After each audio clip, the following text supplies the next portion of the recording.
Hello. Hi. Good morning-ish, afternoon-ish. It is Stacy and Katie with 211 Big Bend. We are here today for another week of your mental health talk. James is out. He had to go get another round of treatment. James, if you're out there listening, Hi. we love you, man. We hope you're doing good. We are talking this week about, what are we talking about this week, Katie? Action steps. Like you guys covered last session, I think, risk factors for suicide. So now we're going to talk about steps someone could take, a life-assisting caregiver, to help someone they think might be at risk. Perfect. And this is Katie. She is 211 Big Ben's hotline supervisor and trainer. She has extensive knowledge on this topic as well, as she is also an assist trainer here for one of our workshops, which she will talk on. But really quick, Katie played a big role in getting our counselors together for Hurricane Irma. Can you touch on that? How did it go? It went great. We learned a lot last year from Hurricane Hermine, so we were prepared. We had 10 staff and volunteers that went over to the EOC and spent the night, some of them for 2 nights, answering calls for Helpline 211 and the Citizens Line. We had over 700 calls those 2 days. So big shout out to those counselors and Paulina for staying there those 2 days. She's my co-trainer for Assist. She's the bomb. So yes, thank you. Kudos. If you guys are listening, if you're on here, please give some thumbs up, give some hearts for those volunteers and staff that worked during the hurricane to answer our community callers. We are so thankful for you guys and really do appreciate you so much. So, mental health talk. We are here. Katie, she is amazing at this kind of stuff. She knows this information inside and out, and she is here today to talk about action step plan for caregivers, what you need to know about suicide. So let's just jump right into it. Last week she was saying, we talked to James about signs, risk factors. So let's jump into it. What's an action plan? What do caregivers need to know about somebody that might be considering suicide? Yep. So the Assist workshop we put on, there's 6 easy Really steps. quick, what does ASSIST stand for? Applied Suicide Intervention Skills Training. You can find more about it at livingworks.net if you're ever interested. They break it down into 3 phases and have steps that the caregiver can take to assist someone who's at risk of suicide. And you guys touched on the very first step last week, which was risk factors. Some people call them risk factors. In Assist, we call it exploring invitations. Okay. So someone's sending you an invitation that they need help. And that brings us to our very first step today, asking about suicide. A lot of people are weary about that. There's some stigma. And, one of the big concerns is, am I going to put the idea in their head if, I say it out loud? That's not true. You're not going to put the idea in their head. And most times if you ask clearly and directly, are you thinking about suicide? Are you thinking about killing yourself? A person who is at risk will feel relieved, supported, that you would be willing to take that step and ask them that question. So you do need to say it directly. Don't say, are you thinking about suicide? Like you don't want to know the answer. Just be direct. Yeah. Okay, so step 1 is just be direct. Ask, are you thinking about killing yourself? Thinking about killing yourself. Okay, very good to know. I feel like there is a stigma around that, or people are very uncomfortable to address that. And that's another reason why we're kind of doing these videos, is to give you guys that ammo to understand that it is okay to ask, that is probably a really good takeaway, if not one of the top ones, to actually just ask. Definitely. And, another big reason I think people don't ask the question is they're afraid of the answer. What if they say yes? Then what? Then what do we do? Yeah. Well, next you want to think about safety, not just for them, but for you as a caregiver. Have they initiated the suicide? Have they taken pills?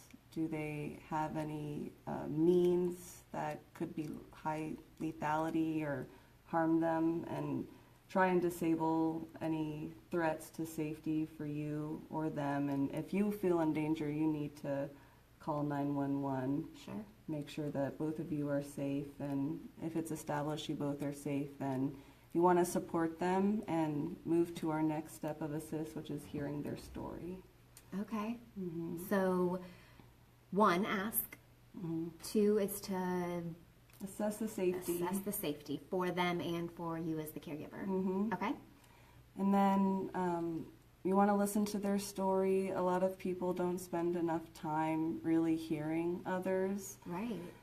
Using your ears and mouth in proportion, doing a lot more listening than speaking, and really getting to the heart of why they're feeling the way they're feeling. And it may not make logical sense to you because suicide is a really personal thing.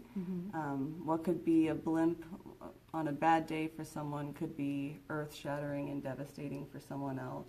Right. So you need to respect that and really hear them out. And if you can convey your understanding and empathy, then that's really powerful for someone who's thinking about killing themselves and who feels isolated and alone. Yeah, that is such a good point.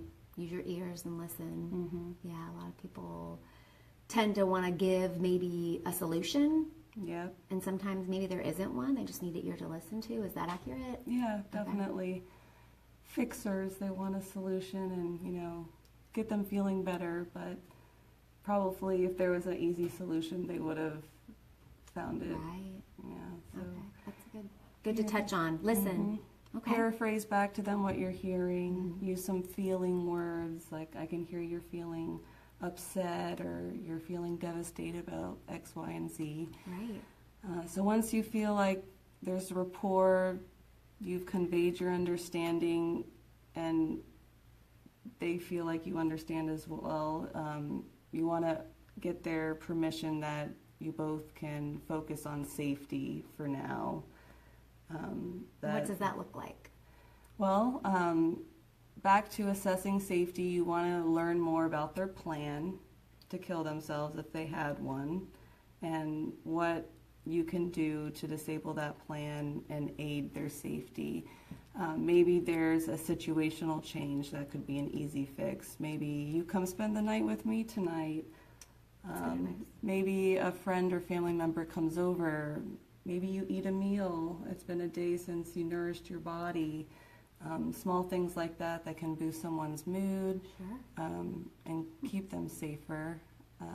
And then you want to think about maybe some more long-term care down the road. If they need to set up some counseling services, give them the phone number to the Lifeline. So no matter what day, what time it is, day or night, they can call and talk to someone confidentially. Nice.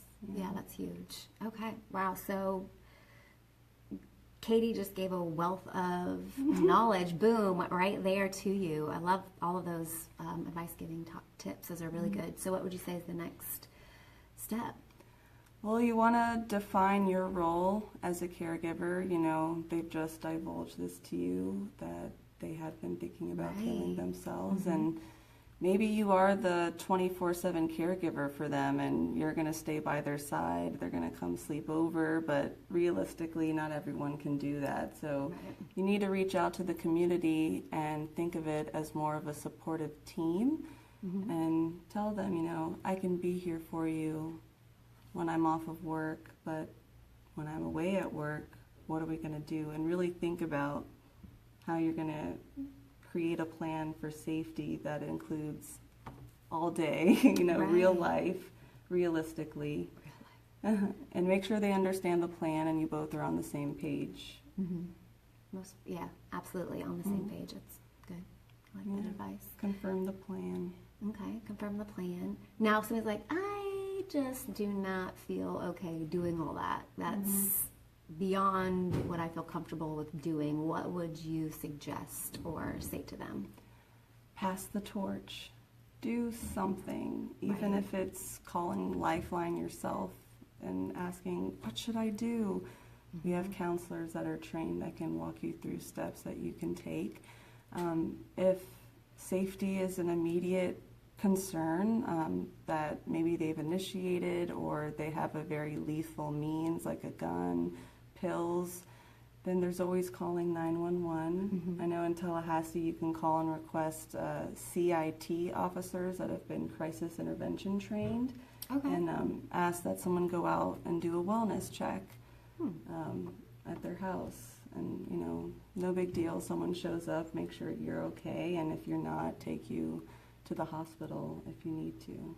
Sure. Yeah. That's great advice. What would you say would be next after all that stuff? You've got the plan, you've talked about it together. What comes after that? Really, it's going to be an individual thing. I would just say stay connected with them, check in as best you can, you know, with what you're comfortable with, and encourage them to seek help on their own and empower them if that's what they think they need. Absolutely. We have a lot of great resources in our area as far as mental health counseling, support groups that can be really beneficial to someone who is maybe depressed or even thinking about killing themselves. And we do have a lot of that information. If you guys dial 211, we can give you that information and those resources that Katie just mentioned. So she just laid out an action plan as a caregiver, how you could possibly help somebody maybe considering suicide or having suicidal thoughts. Really, really good information. And then I guess at the end of this, if they're like, I just need maybe some reassurance, or how would you, pause.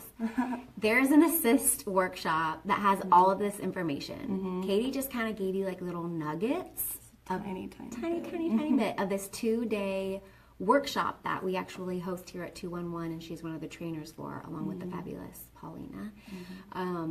But at the end of the day, there is, I guess, a good little analogy that you could use to sum this up. Why don't you tell us about that? So assist and the skills you learn, life assisting skills, are like the first aid of mental health. Right. So if you see someone drowning in a pool, you're not going to stand there and say, oh, I hope you make it out okay. You're going to pull them to the surface and give them CPR to keep them safe until the professionals can arrive, you know, EMS, bring them to the hospital.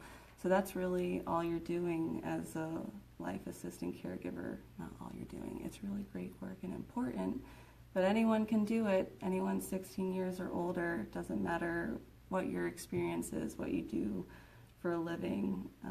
If you're a person and you care, you can help someone else. Oh, I love that. If you're a person and you care, you can help someone else. Well, thank you, Katie. I think that wraps it up for an action plan. If you guys have learned anything, if we gave you any value, please share this. It is Suicide Prevention Awareness Month this September. Something you could do to be an advocate, share this video. Like it, comment on it, and we will see you next week for more mental health talk. Thank you, Katie, so much for filling in. It was wonderful chatting with you. You guys, 211 is your region's go-to hotline. With help comes hope. Till next time. Bye.